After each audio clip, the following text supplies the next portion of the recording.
Bismillahirrahmanirrahim.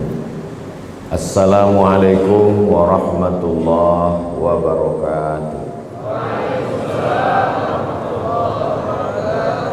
Alhamdulillah. Allahumma salli ala Sayyidina Muhammad wa ala ali Sayyidina Muhammad. Bapak-bapak, ibu-ibu, hadirin jamaah fardhu subuh yang dimuliakan Allah Subhanahu wa ta'ala.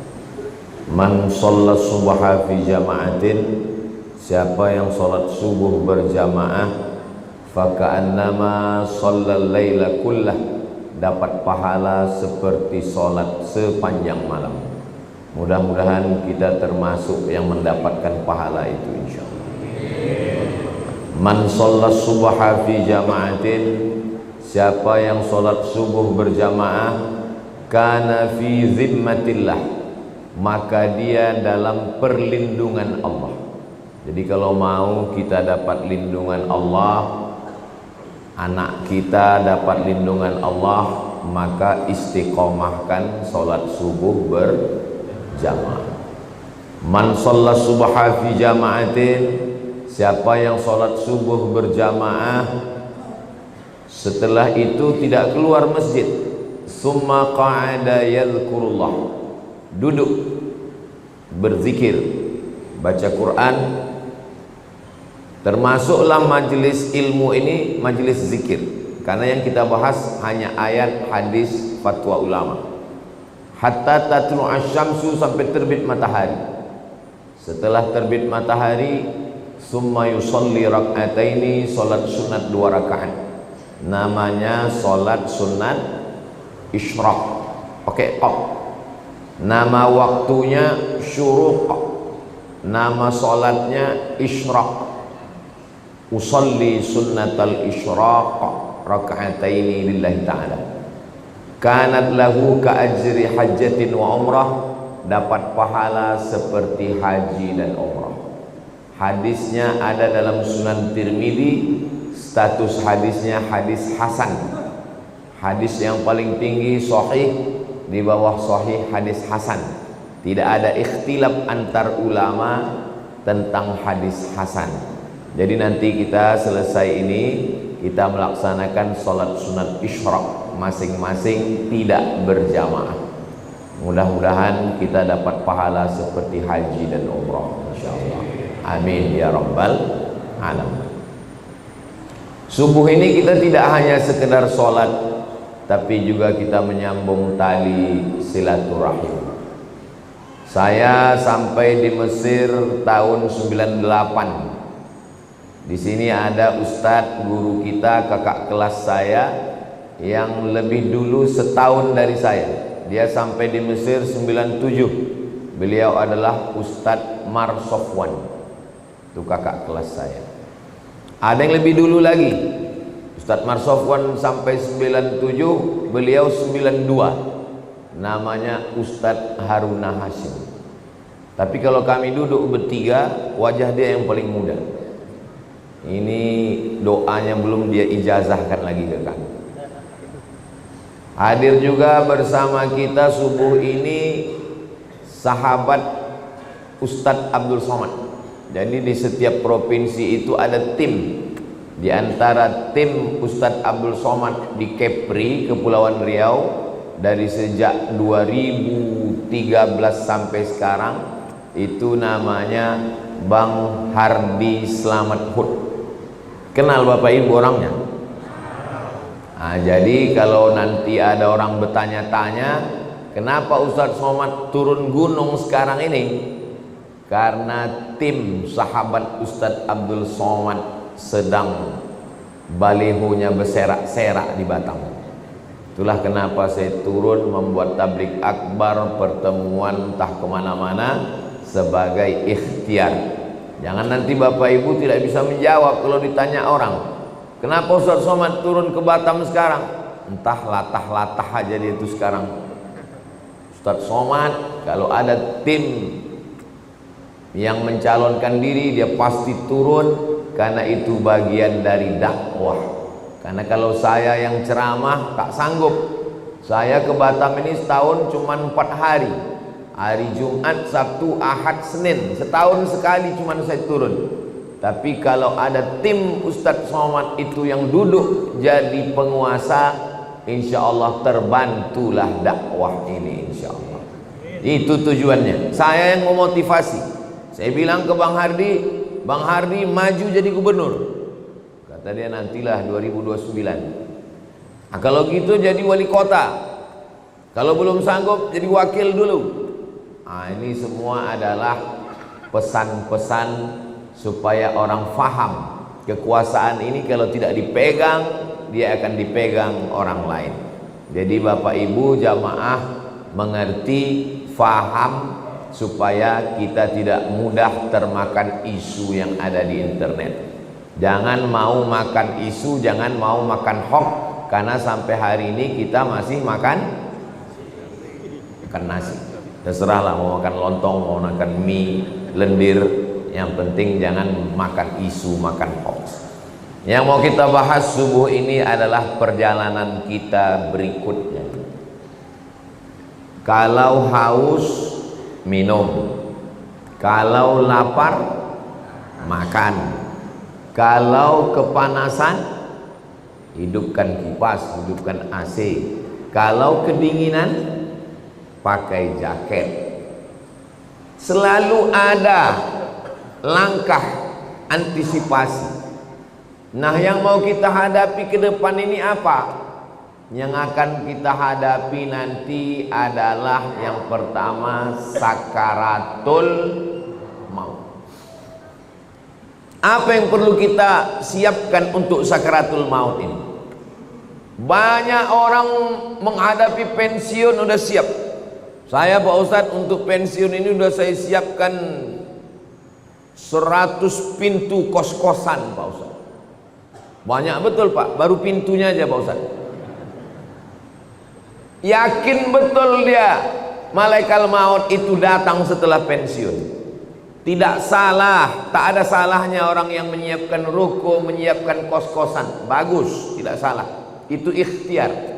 Tapi tak banyak yang mempersiapkan untuk sakaratul maut. Siap-siap untuk pensiun, belum tentu jadi. Belum tentu. Bisa jadi sebelum pensiun sudah mati. Tapi mati ini tidak kita siapkan pun pasti mati. Yang paling pasti dalam hidup ini adalah mati. Apa yang kita siapkan untuk sakaratul maut itu? A'udzubillahi minasyaitonir rajim. Innal ladzina qalu rabbuna Allah tsumma istaqamu. Orang yang selalu menyebut Allah kemudian dia istiqamah, tatanazzalu alaihimul malaikah, turunlah malaikat waktu dia mau sakaratul maut, waktu ruhnya mau keluar dari jasad, turun dua malaikat. Malaikat yang pertama berbisik, alla takhafu, jangan kau takut. Karena rupanya orang mau mati itu takut. Takut sakaratul maut, takut azab kubur, takut mungkar nakir, takut titian siratal mustaqim, takut hisab, takut neraka, takut. Maka datang malaikat membisikkan, alla takhafu, jangan kau takut. Perasaan yang kedua orang yang sakaratul maut itu, wala tahzanu, jangan sedih. Rupanya orang yang mau mati itu perasaannya sedih. Sedih meninggalkan rumah, sedih meninggalkan anak, sedih meninggalkan bini, sedih meninggalkan BPKB, STNK, surat tanah, akte notaris. Sedih. Apa kata malaikat? Wala tahzanu, jangan kau sedih. Takutnya hilang, sedihnya melayang. Waktu itu hatinya kosong. Ketika itu malaikat membisikkan yang ketiga. Apa kata malaikat? Wa abshiru bil jannati allati kuntum tu'adun. Berbahagialah engkau mendapatkan surga yang dijanjikan Allah Subhanahu wa taala. Mudah-mudahan kita termasuk yang mati husnul khatimah, insyaallah. Apa syaratnya? Apa syaratnya supaya kita dapat macam yang disebutkan dalam ayat ini? Syaratnya kata Allah, qalu rabbunallah tsumastaqam. Istiqamah menyebut Allah. Bisa subhanallah, bisa alhamdulillah, bisa Allahu akbar, bisa la haula wala quwata illa billah. Afdalul zikri fa'lam annahu la ilaha illallah. Makanya orang kalau dia ikut tarekat Naqsabandiyah, zikirnya Allah Allah Allah Allah Allah Allah Allah Allah Allah Allah. Alladzina yadhkuruna Allah, orang yang menyebut Allah qiyaman, waktu tegak, wa qu'udan, waktu duduk, wa ala junubihim, waktu berbaring. Duduk, tegak, berbaring, selalu mengingat Allah. Itu makanya melihat wajah di cermin menyebut Allah. Allahumma kama hassanta khalqi fahassin khuluqi. Masuk masjid menyebut Allah. Allahumma ftahli abwaba rahmatik. Keluar masjid menyebut Allah. Allahumma inni as'aluka min fadlik. Masuk ke WC menyebut Allah. Allahumma inni a'udzubika minal khubuthi wal khaba'is. Mau tidur menyebut Allah. Bismika Allahumma ahya. Yang dibaca, mau tertidur dia. Jadi kalau mau husnul khatimah, jangan berhenti menyebut Allah, Allah, Allah, subhanallah, walhamdulillah, la ilaha illallah, wallahu akbar. Macam mana sakitnya mati itu? Nabi Isra Mi'raj berjumpa dengan yang orang sudah mati beribu tahun. Sudah berapa lama kalian mati? Ribuan tahun. Macam mana rasanya mati itu? Macam kambing dikuliti hidup-hidup, macam mata kail pancing ditarik dari kulit yang basah, macam tebasan pedang beratus kali di tempat yang sama. Makanya kita selalu berdoa dalam doa selamat, Allahumma hawwin alaina fi sakaratil maut. Ringankan kami waktu sakaratul maut. Tulis di YouTube itu Sakratul Maut titik. Nampak nanti orang yang mati, pembawa acara TV mati, orang sedang pidato mati, yang paling banyak mati orang yang sedang angkat berat, rupanya tak tahan jantung itu mati, orang sedang jogging mati. Nah, jadi mati ini kapan saja bisa terjadi. Apakah orang yang mati semalam itu sehari sebelumnya sadar dia mau mati? Tidak. Tiba-tiba aja datang kematian itu. Wajaa, datang dia sakratul mauti bil haq. Dia datang tiba-tiba. Hari ini kita usap kepala anak yatim, besok pagi kepala anak kita diusap orang sebagai anak yatim. Hari ini saya bicara mati, bisa jadi belum selesai tausiah ini saya sudah mati. Maka jangan pernah takut cerita tentang mati, karena kita semua akan mati. Kita sekarang hidup, resiko hidup adalah mati. Takut hidup, takut mati, jangan hidup. Takut mati, jangan hidup. Takut hidup, mati saja. Karena ketika kita berani menghadapi hidup, berarti kita sudah berani menghadapi mati. Yang kita persiapkan itu adalah mati dengan husnul khatimah, insyaallah. Apa yang sering kita dengar, apa yang sering kita tengok, apa yang sering kita pikirkan, itulah yang akan datang waktu sakaratul maut. Telentang kita di masjid ini, maka yang kita tengok adalah alhamdulillah, alhamdulillah, alhamdulillahi rabbil alamin. Itu maka kaligrafi ditulis di dinding. Supaya apa? Supaya mata menengok, Kalau bawa mobil dari Makkah ke Madinah, dari Makkah ke Jeddah, di pinggir jalan, subhanallah walhamdulillah la ilaha illallah wallahu akbar. Kenapa di pinggir jalan itu ditulis? Supaya kalau mati husnul khatimah. Beda tempat kita, di pinggir jalan yang tulis iklan es krim sama skincare. Makanya matinya bukan nyebut Allah, kredit. Apa yang sering kita dengar, apa yang sering kita tengok, apa yang sering kita pikirkan, itulah yang akan datang waktu sakaratul maut. Ada orang koma di masjid di Rumah Sakit Cipto Mangunkusumo Jakarta. Koma, belum titik lagi, masih koma, tidak sadar-sadar. Kata dokter, bawa orang ini ke rumah karena sudah tak ada harapan hidup. Ini tinggal menunggu aja lagi. Obat sudah tak ada sampai masanya mati ini nanti. Akhirnya anak istrinya pun dah menyiapkan mau bawa pulang ke rumah. Begitu mau dibawa pulang ke rumah, tiba-tiba duduk dia. Dokter pun terkejut, anak bininya pun terkejut. Kok sadar dia lagi? Akhirnya ditanyalah orang ini, "Bapak kan koma?" "Iya." "Di dalam koma itu apa yang Bapak rasakan?" "Aku tak ingat apa-apa." "Terus kenapa tiba-tiba sadar?" Tiba-tiba datang Ustadz Somad. Apa kata dia? Ditanyanya saya, "Kapan kau buat tabligh akbar?" Akhirnya saya pun terduduk. Pokoknya nanti kita buat tabligh akbar di kampung. Akhirnya dibuatnya lah acara di tepi Danau Maninjau. Nama acaranya Pulang Basamo.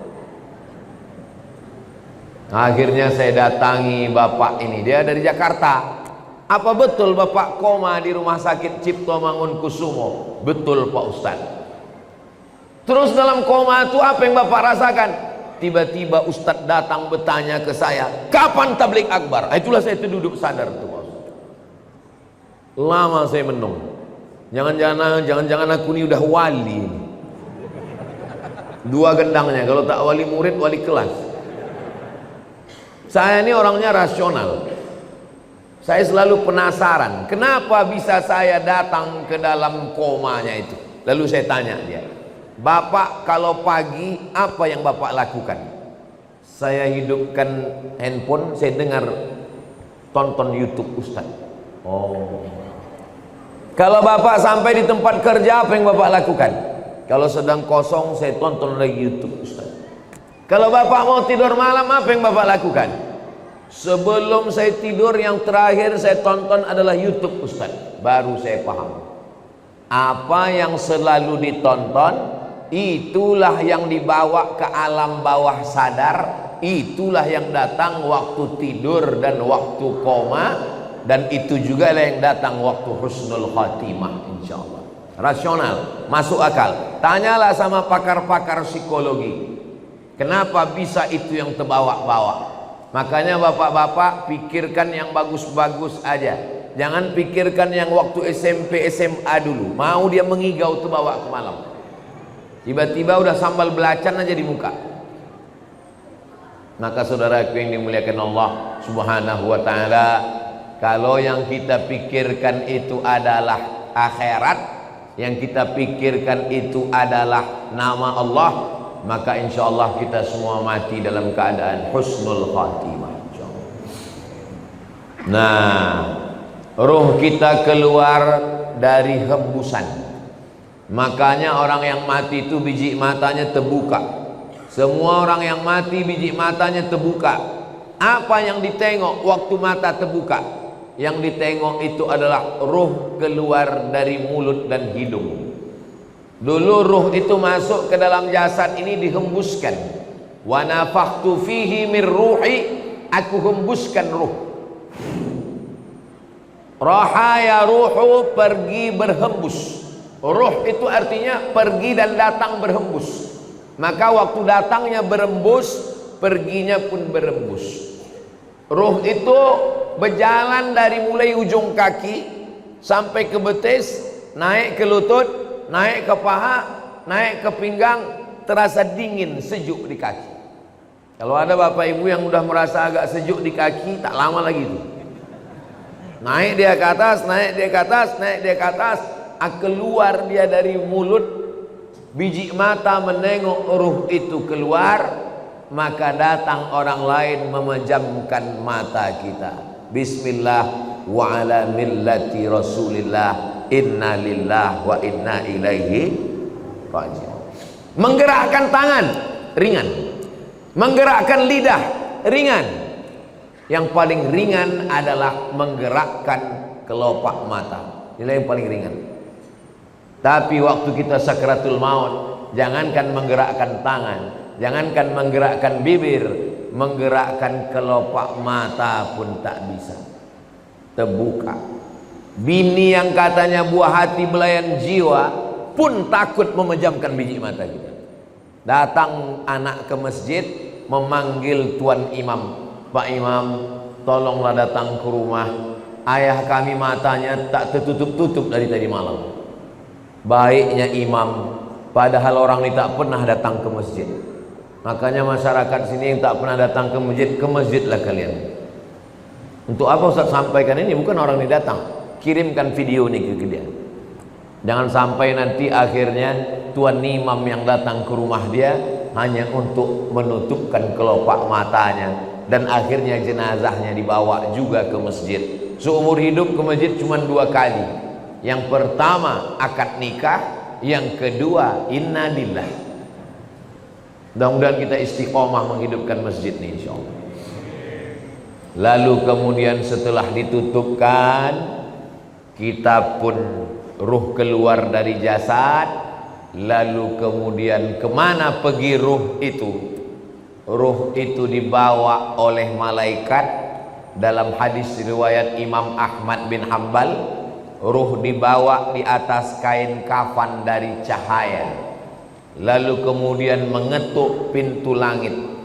Lalu kemudian malaikat yang menjaga pintu langit menengok ruh. Apa kata malaikat penjaga pintu langit?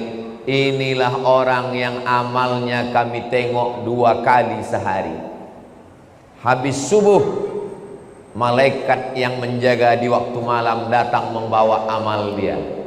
Habis maghrib, malaikat yang menjaga di waktu siang datang membawa amal dia.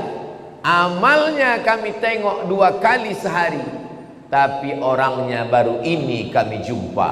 Itulah makna orang yang dirindukan oleh para malaikat. Kam min masyhurin fil ardi walam yakun ma'rufan fis sama. Berapa banyak orang yang masyhur di bumi, viral, tapi malaikat di langit tak pernah kenal dengan dia. Tapi berapa banyak orang yang di dunia tak viral, tak dikenal orang, tak punya akun Facebook, Twitter, WhatsApp, tapi malaikat-malaikat penjaga pintu langit sudah lama merindukan dia, karena malaikat selalu membawa amal-amal dia. Mudah-mudahan amal-amal kita termasuk yang selalu lalu lalang di lalu lintas langit, dan orangnya masih di bumi, masyhur di bumi, masyhur juga di langit. Tak perlu masyhur di bumi, yang penting masyhur di antara malaikat penjaga pintu langit insyaallah. Amin ya rabbal.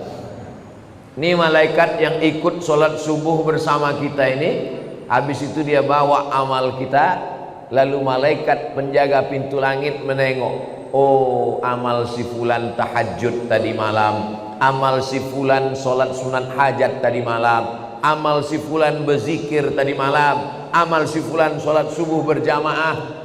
Amalnya ditengok malaikat tiap hari, tapi orangnya masih berjalan di atas muka bumi sampai akhirnya kita pun mati. Lalu ruh itu dibawa oleh para malaikat. Kenapa ada orang yang waktu penutup mukanya dibuka tersenyum? Kata Ustaz Somad, mati itu sakit. Kenapa ada orang yang mati tersenyum? Karena sebelum dia mati, malaikat mengepakkan sayapnya, lalu di sayap itu dia sudah menengok tempatnya di surga. Begitu nampaknya tempatnya di surga, tersenyum dia. Saat dia tersenyum itulah malaikat mencabut nyawanya. Maka ada yang mengalahkan sakit.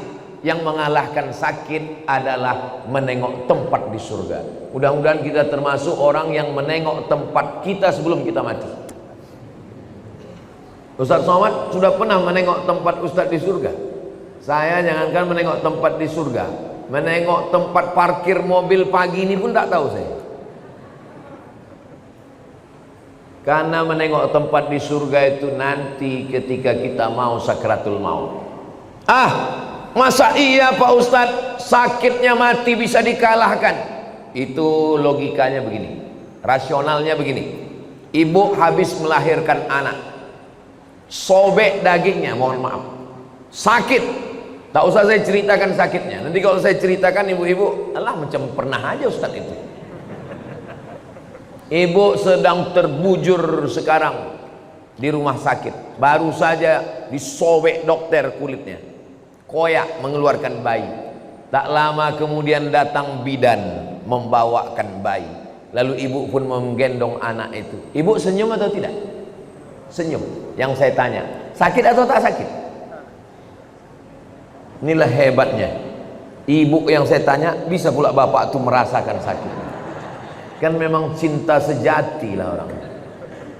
Ibu itu baru saja melahirkan anak, nyawa taruhannya, koyak dagingnya, tapi menengok anak tersenyum dia. Begitulah mati itu, sakit, tapi sakitnya kalah. Kenapa?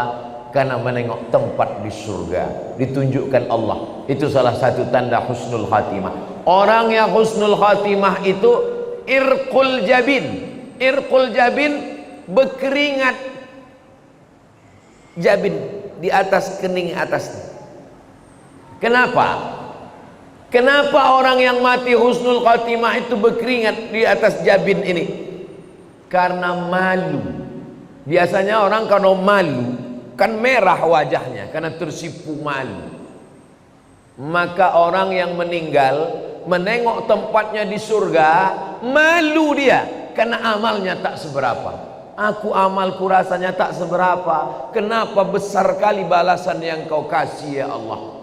Maka salah satu tandanya adalah irqul jabin, keluar macam keringat kecil di atas. Tapi jangan pula gara-gara ini biar supaya suami ibu disangka husnul khatimah, begitu mati langsung semprotkan air ke keningnya. Itu tak usah dibuat-buat, serahkan aja kepada Allah Subhanahu wa ta'ala. Ini yang saya sampaikan ini menurut hadis-hadis yang sahih, supaya kita bersiap-siap. Maka jangan lupa berzikir. Zikir ini banyak kali Pak Ustadz. Kata guru saya Syekh Umar Al-Ma'ruf Ali, dia keturunan dari Syekh Muhammad Tayyib. Syekh Muhammad Tayyib ini murid langsung dari Syekh Muhammad bin Abdul Karim Samman dari Madinah. Kata dia, Abdul Somad, kalau kau payah memilih-milih zikir yang banyak, kau amalkan aja 3. Yang pertama istighfar, yang kedua solawat, yang ketiga la ilaha illallah. Istighfar itu membersihkan cawannya. Ini cawan kotor, kalau dituang air zam-zam ikut jadi kotor. Bersihkan dulu, membersihkan cawannya dengan istighfar. Astaghfirullahaladzim, astaghfirullahaladzim, astaghfirullahaladzim, astaghfirullahaladzim, astaghfirullahaladzim. Bisa 100 bagus, bisa 200 bagus, bisa 1000 bagus. Setelah istighfar, baru kemudian wangikan dia, harum semerbak. Mewangikannya itu sholawat. Allahumma salli ala Sayyidina Muhammad wa ala ali Sayyidina Muhammad. Allahumma salli ala Sayyidina Muhammad wa ala ali Sayyidina Muhammad. Setelah dia wangi, barulah kau tuangkan air. Airnya itu adalah afdhalul dzikri fa'lam annahu la ilaha illallah. Ini masalah zikir ini, jangan karena mau ngejar cepat lalu bunyinya tak jelas.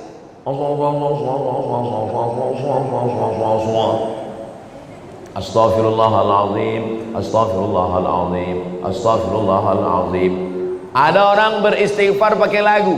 Astaghfirullah Rabbal baraya. Bagus, tak salah. Ada orang istighfar pakai suara. Astaghfirullahaladzim, astaghfirullahaladzim, astaghfirullahaladzim. Bagus. Saya Pak Ustadz lebih khusyuk kalau dalam hati. bagus. Masalah berzikir ini, zikir kuat bagus. Jangan gara-gara zikir kuat sama zikir pelan berkelahi di masjid. Berkelahi antara zikir kuat dengan zikir pelan di masjid, sampai cerita tuh keluar masjid. Apa kata orang luar masjid? Untung kita tak ke masjid. Coba kalau kita ke masjid berkelahi kan, bagus kita di luar masjid nih lagi. Nah, jadi yang berzikir kuat silakan. La ilaha illallah, la ilaha illallah, bagus, tak salah. Yang berzikir pelan bagus. La ilaha illallah, la ilaha illallah. Zikir kawan pelan, kita mau kuat, kita paksakan dia, kita ke telinga dia. La ilaha illallah. Apa mau kau kata dia? Berkelahi kita dalam masjid. Saya Pak Ustaz terganggu kali saya sama zikir orang ini. Saya kalau udah dengar orang ini berzikir kuat terganggu saya Pak Ustaz. Berarti ada setan dalam diri kau. Orang yang terganggu dengan zikir berarti ada setan. Zikir tidak pernah mengganggu kita. Sebagaimana kita mendengar suara bacaan Al-Quran. Kalau ada orang terganggu mendengar bacaan Al-Quran, itulah makna ruqyah. Diruqyah dia biar keluar hantu setan dari dalam diri.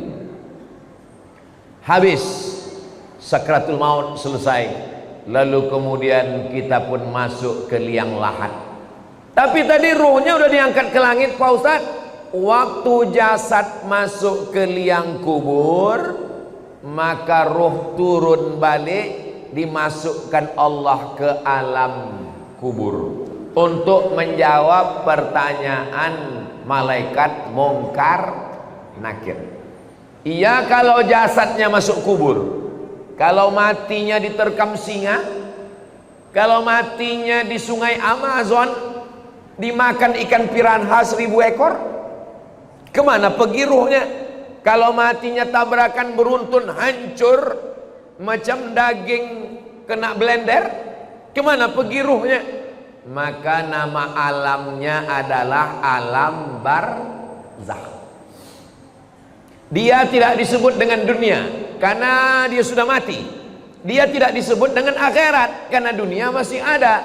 Pemisah antara dunia dengan akhirat namanya alam barzakh. Tengok dalam surat Ar-Rahman, bainahuma barzakhul la yabghiyan. Jadi ruh yang sudah diangkat ke langit diperkenalkan ke malaikat, diturunkan balik masuk ke dalam jasad untuk menjawab pertanyaan Munkar Nakir. Setelah itu ruh dalam genggaman kudrat iradat kuasa Allah Subhanahu wa ta'ala, maka ruh menantikan amal yang mengalir. Apa yang perlu kita siapkan? Yang perlu kita siapkan yang pertama, ilman 'allamahu wa nasyara. Ketika di alam barzakh disebut alam kubur, yang kebetulan ada kuburnya. Kalau kebetulan tak ada kuburnya, alam barzakh, mati hanyut, mati tabrakan, mati hilang, maka alamnya alam barzakh. Selama di alam barzakh itu apa yang mengalir? Yang pertama mengalir adalah ilman 'allamahu wa nasyara. Ustadz Marsofwan ceramah, ada program subuh. Apa subuh apa namanya Ustaz? Pejuang Subuh Nongsa. Dilanjutkan oleh anak-anak pejuang subuh Nongsa. Mengalirlah pahalanya ke beliau. Bang Hardi Hud, dosen sampai ke Indragiri Hilir, dosen sampai ke Sungai Guntung, mengajar ke sana kemari, mengalirlah pahalanya. Ustadz, tapi kami ini tak ustadz, kami ini bukan buya, kami ini bukan profesor Pak Ustadz. Ilmu apa yang mengalir? Bapak jangan lupa ajarkan Al-Fatihah ke anak. Ibu ajarkan Al-Fatihah ke anak. Saya hatam alif-alif, hatam Quran, guru pertama saya emak saya. Jadi sampai hari ini kalau saya ngajar di mana-mana, itu pahalanya mengalir ke almarhumah emak, ke almarhum ayah saya. Maka ibu kalau tak sempat, bapak kalau tak sempat, ajarkan Al-Fatihah ke anak, supaya anak sholat subuh, zuhur, asar, maghrib, isya, tahajud, witir, duha, dia baca Al-Fatihah, mengalir ke kita semuanya. Saya Pak Ustadz sempat juga mengajarkan beberapa ilmu Pak Ustadz. Ilmu apa yang Bapak ajarkan? Ilmu santet.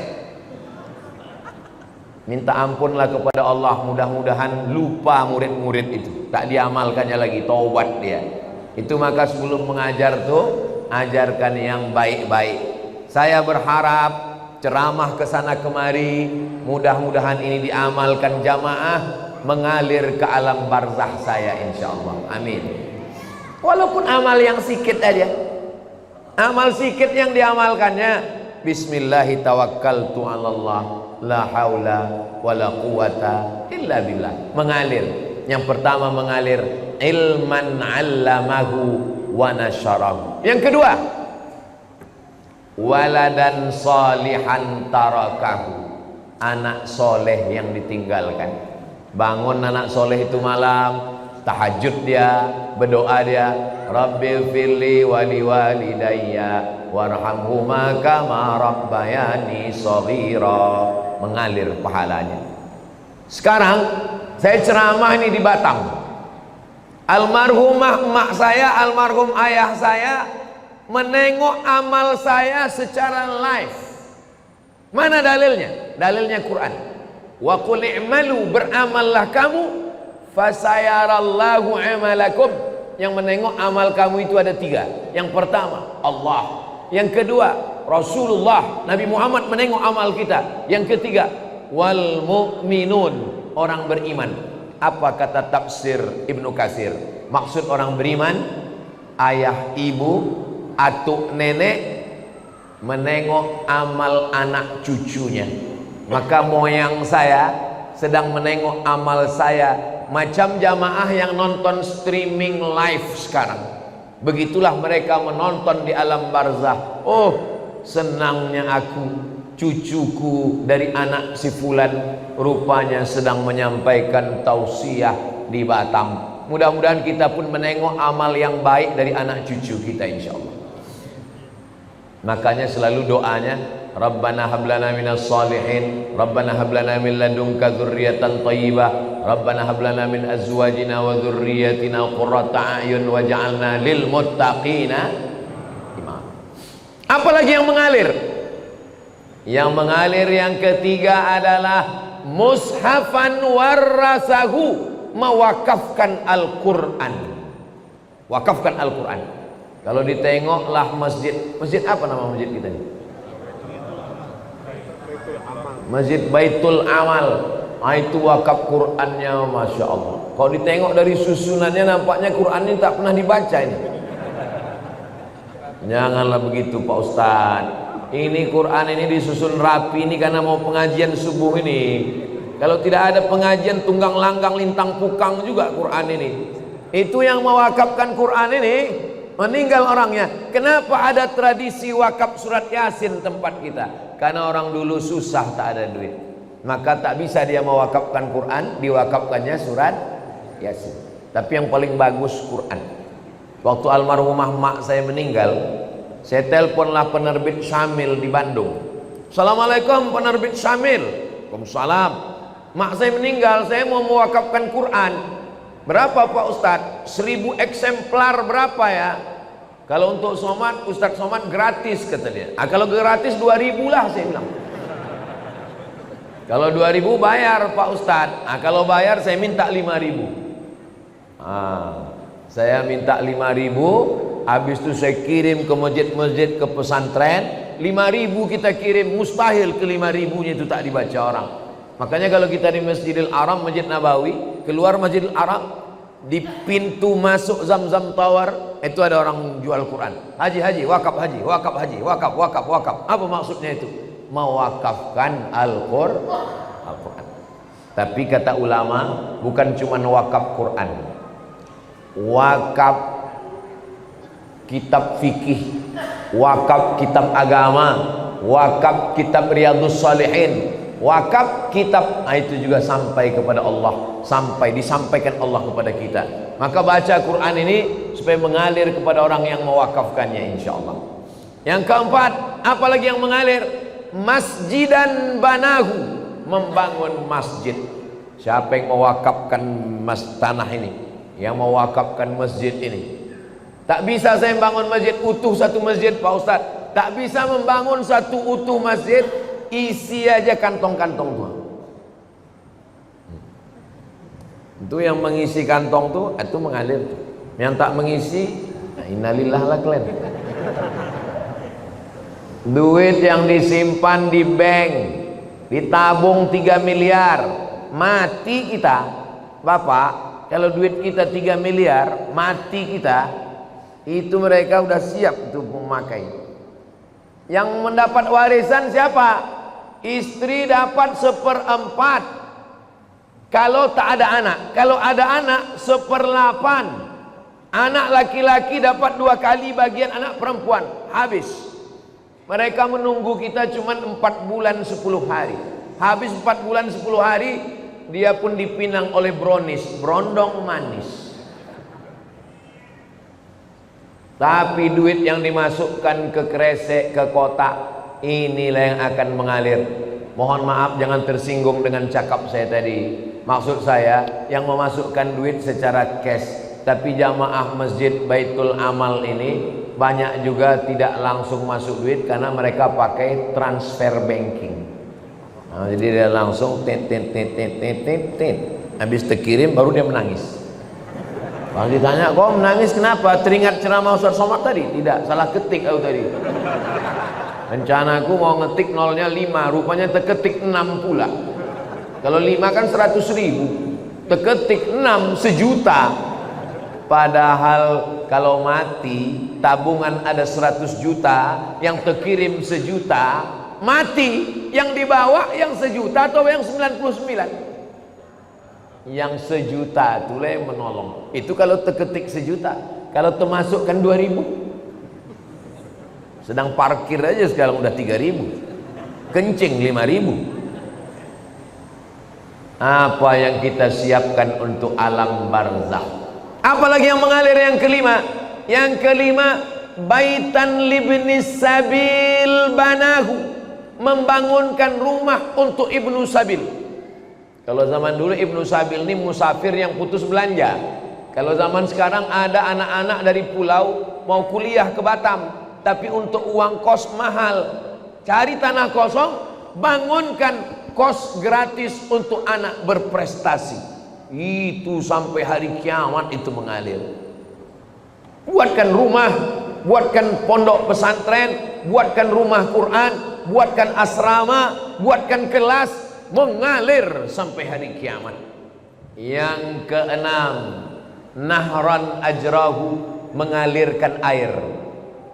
Buatkan sumur bor, pergi ke pesantren, buat sumur bor. Berapa santri di sini Pak Kiai? Santri ada 1.000 orang Pak. WC-nya berapa? 3.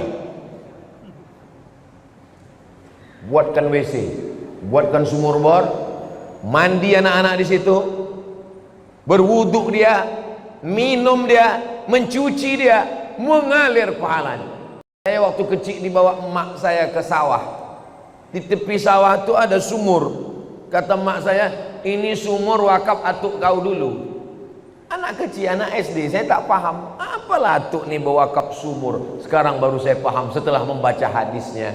Rupanya orang tua-tua dulu tahu hadis ini mewakafkan sumur. Di tempat kita sekarang tak usah lagi sumur karena air sudah banyak-banyak. Bukan lagi kota bertuah, kota berkuah. Saking banjir bandang. Maka cari yang kira-kira diperlukan umat, maka itu diwakafkan. Tong air besar, mesin air besar, filter saringan air, nah itu juga termasuk dalam golongan amal yang keenam. Amal yang ketujuh mengalir. Apa amal ketujuh mengalir?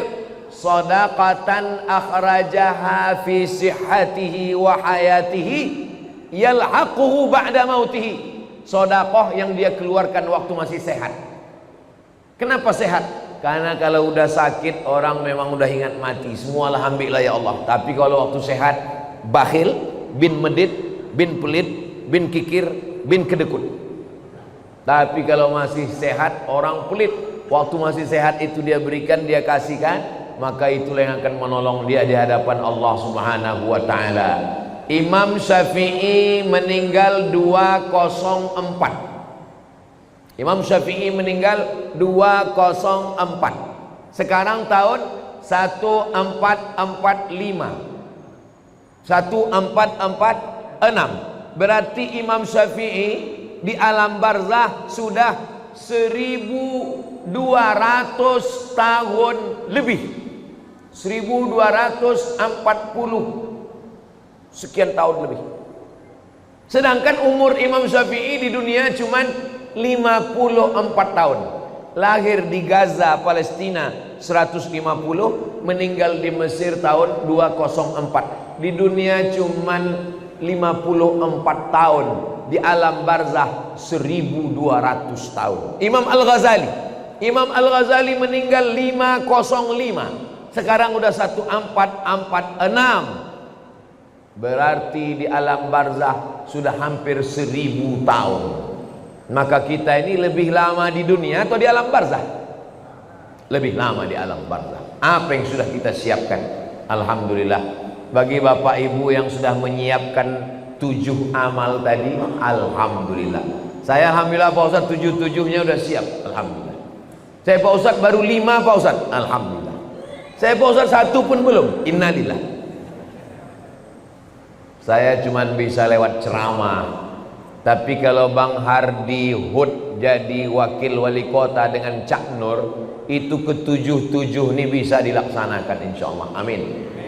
Yang pertama, apa tadi yang pertama ya? Yang pertama adalah ilman 'allamahu wa nasarahu. Programnya sekolah mudah. Bisa. Guru fisika PNS, guru matematika PNS, guru kimia PNS, guru ngaji honorer. Coba angkat Honda. Kenapa tak Yamaha Pak Ustaz? Honda itu maksudnya honor daerah. Yang selama ini honornya 300.000, gajiannya 6 bulan sekali, dipotong sunat masal. Kenapa tidak dikasihkan dia pakai APBD? Bisa. Bisa apa tak bisa? Bisa. Dengan Bupati Morowali, Sulawesi Tengah. Bupati Morowali selama jadi bupati mengirim anak Morowali 70 orang ke Yaman, Tarim atau mau. Bisa. Pas makan dengan bupati saya tanya, betul Pak Bupati mengirim 70 anak ke Yaman? Betul Pak Ustaz. Bapak tanggung semua. Ongkosnya, asramanya, kuliahnya, makannya, bersih semua ditanggung APBD. Dari mana duitnya Pak? Dari APBD dan dari Basnas. Bisa Pak Ustaz. Apa Bapak nggak takut ditangkap KPK? Saya sudah dipanggil Pak Ustaz. Pas dipanggil ditanya, kenapa banyak uang? Pendidikan adalah tanggung jawab negara. Nggak ditangkap Bapak? Sampai sekarang belum Pak Ustaz. Ini masalah keberanian aja. Untuk apa punya kekuasaan kalau tidak dipakai untuk amal jariah? Ilman 'allamahu wa nasarahu. Bisa. Mushafan warasahu, mewakafkan mushaf, sangat bisa.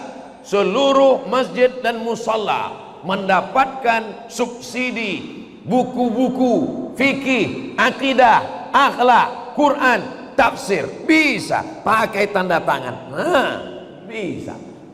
Kalau saya ceramah, berapa masjid lah yang bisa saya isi? Tapi kalau tim UAS ini kita dudukkan, maka insya Allah amal jariah ini kita pun juga akan mendapatkannya insya Allah. Amin ya Rabbal. Jadi kalau ada orang mengatakan jangan bicara politik, di masjid hanya membahas tentang masalah zikir saja, sholat saja, habislah umat kita diambil orang. Umatnya umat kita, tapi suaranya diambil orang. Sama macam susu sapi. Kata orang susu kambing, padahal susu sapi. Sapi punya nama, sapi punya susu, kambing punya nama. Saya tidak mau begitu. Jamaah di mana-mana saya arahkan. Masalah dia mau dengar tidak dengar, yang penting saya sudah sampaikan. Kalau tuan pergi sholat Jumat, jangan lupa bawa kain. Kalau sudah ada tim Ustadz Somad, jangan lagi pilih yang lain. Allahu Akbar. Jadi yang kita bahas subuh ini, tadi saya mulai jam 5, sekarang pas jam 6. Selama 1 jam ini yang saya sampaikan adalah baru 2. Persiapan sakratul maut, dan setelah itu adalah apa yang kita siapkan di alam barzah. Habis alam barzah, kiamat, apa lagi yang kita siapkan? Nanti kita lanjutkan setelah pelantikan Bang Hardi, insyaallah. Cak Nur dan Bang Hardi. Di akhir majelis, mari. Maghrib jam berapa di Batam?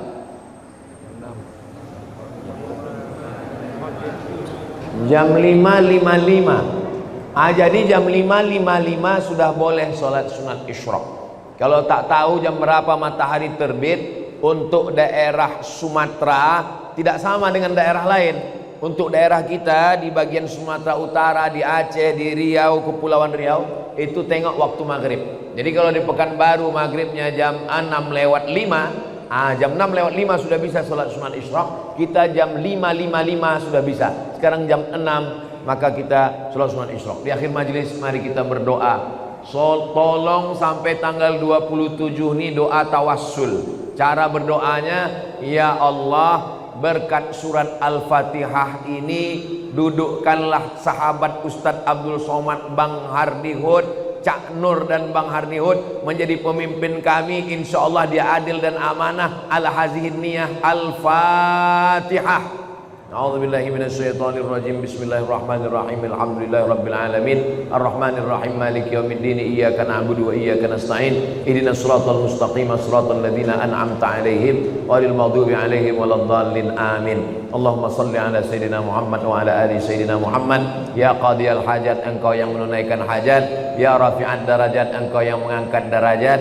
Ya man qada amran innama yaqulu lahu kun fayakun. Engkau yang dengan kun fayakun maka terjadilah segala sesuatu. Mudahkanlah urusan kami, urusan keluarga kami, urusan anak-anak kami, terutama urusan kepemimpinan wali kota, wakil wali kota Batam ini, ya Allah. Allahumma rzuqna imaman adila, berikan kami pemimpin yang adil, amanah, yang beriman, yang takut kepada Engkau, yang umat Nabi Muhammad sallallahu alaihi wasallam. Allahumma inna nas'aluka salamatan fid din wa afiyatan fil jasad wa ziyadatan fil ilmi wa barakatan fil rizqi wa taubatan qabla al maut wa rahmatan indal maut wa maghfiratan ba'dal maut.